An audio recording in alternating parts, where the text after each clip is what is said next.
Olá, queridos alunos, tudo bem? Vamos nessa aula falar um pouquinho agora sobre direitos da personalidade, tema importante também para a tua prova, né? Tema do direito civil, que a gente vai dividir em mais de um bloco porque o tema é um pouquinho longo, beleza? Então vamos começar para falar de direitos da personalidade. Como sempre, né? Eu sempre indico ali os dispositivos legais que tratam do assunto. Então, dos artigos 11 até o 21 do Código Civil, tá?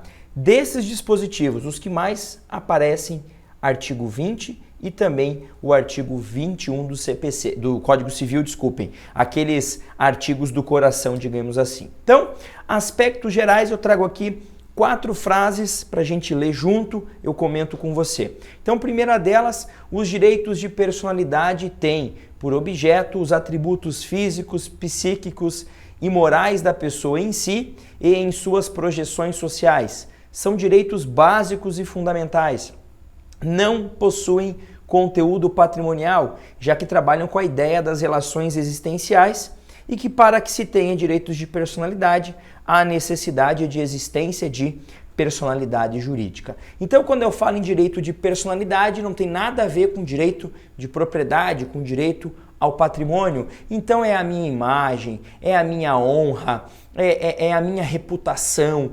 Tudo isso tem a ver com o direito de personalidade. É aquilo que eu sinto em relação a mim, é como os outros me veem. Então, eu vejo o professor Guilherme como um cara sério, como um cara dedicado, como um cara comprometido. Opa, isso tudo faz parte da minha personalidade, isso faz parte desse rol de direitos, os chamados direitos de personalidade. Quanto vale a honra do professor Guilherme? Quanto vale o caráter do professor Guilherme? Não tem valor. É óbvio que algumas vezes acaba tendo repercussão patrimonial, né?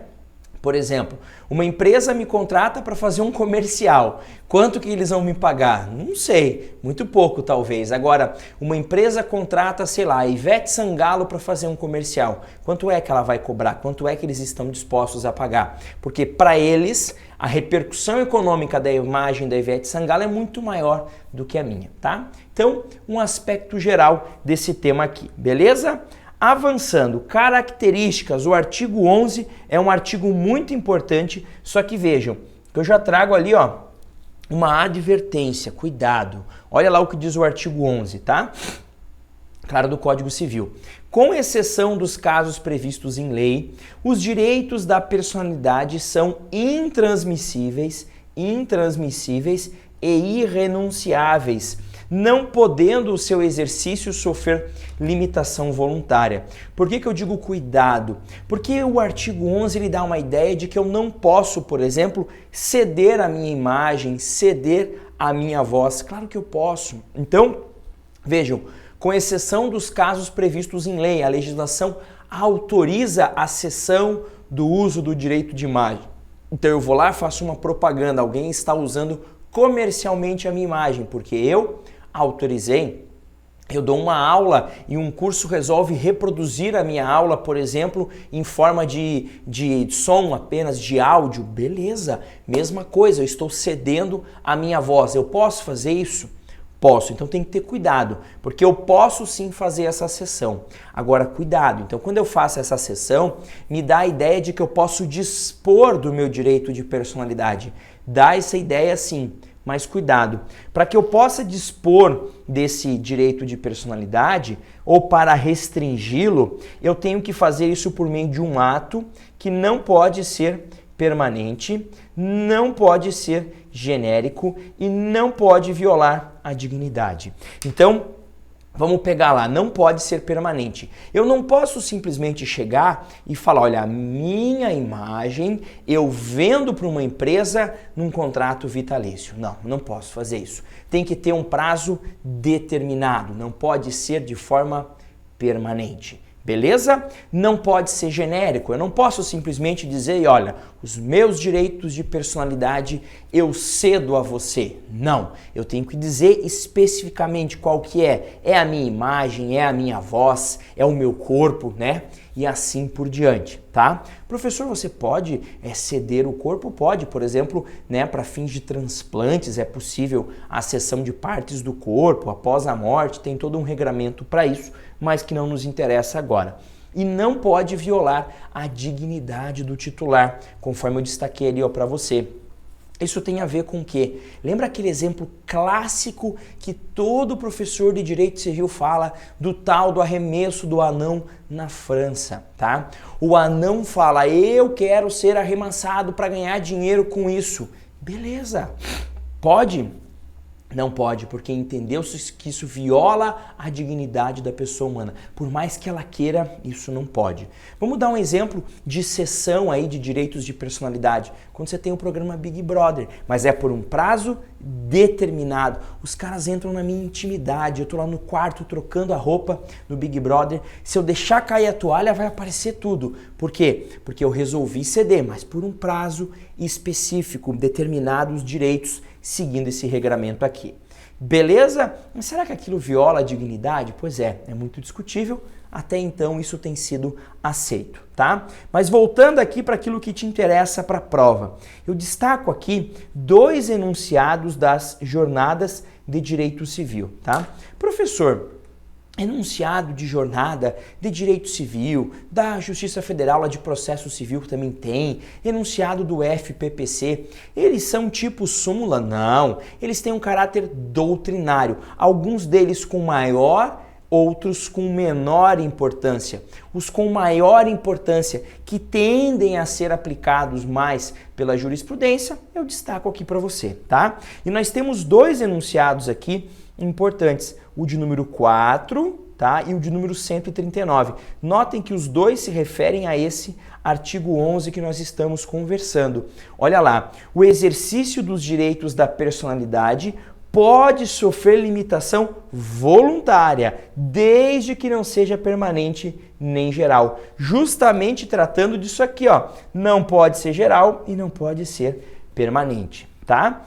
E o outro enunciado, os direitos da personalidade podem sofrer limitações, ainda que não especificamente previstas em lei, não podendo ser exercidos com abuso de direito de seu titular, contrariamente à boa-fé objetiva e aos bons costumes. E isso acaba dando essa ideia aqui, ó, de violação da dignidade. Beleza? Tranquilo? É isso então. Dessa forma, a gente pode aqui trazer algumas características desse direito de personalidade.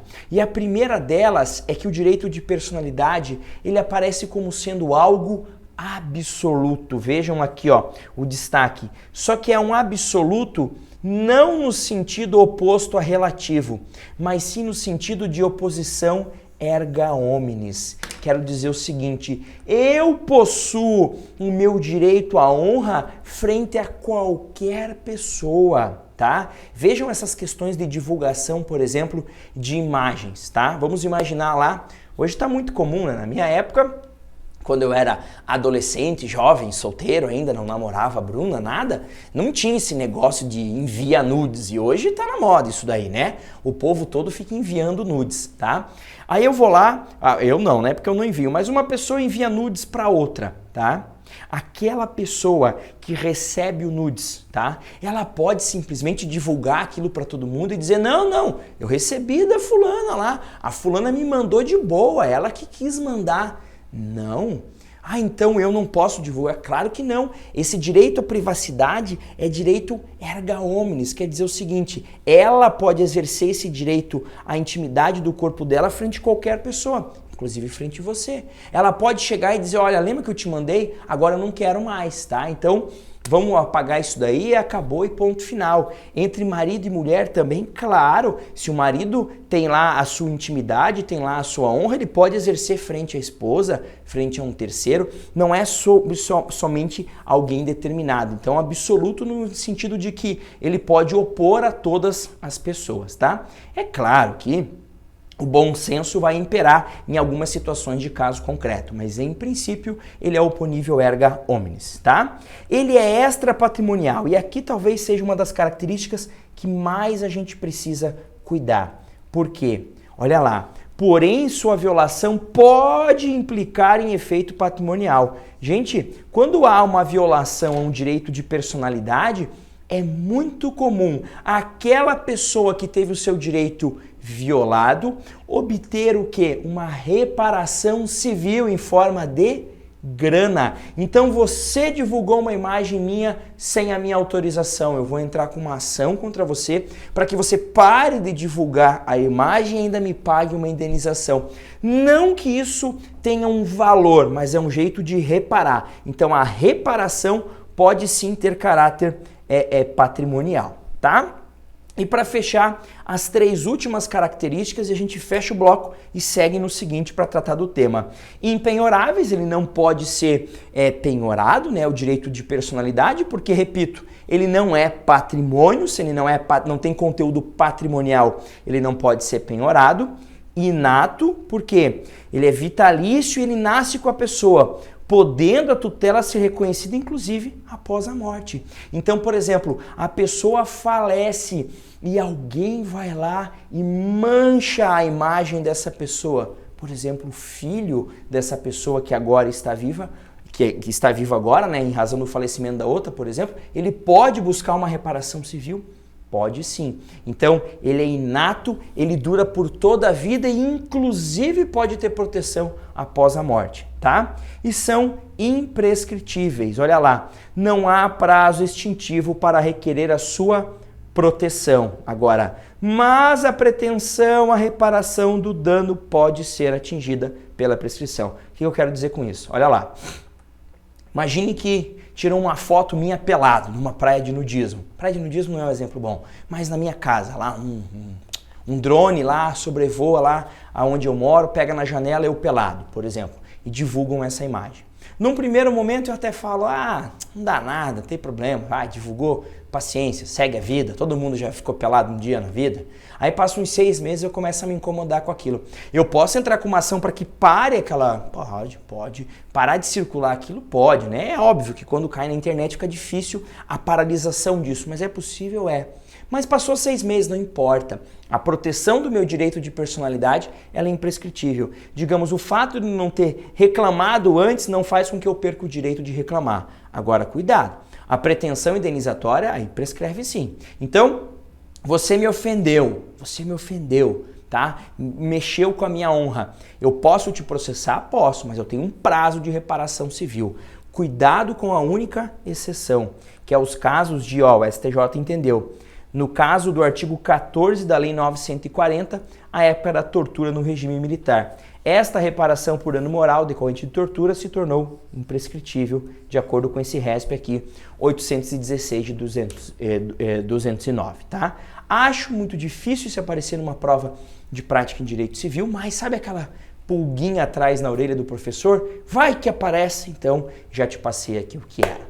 Beleza? Fechamos aqui. Qualquer dúvida, manda um WhatsApp para mim. Um grande abraço, bons estudos e até o próximo bloco, onde a gente segue com o tema. Até mais!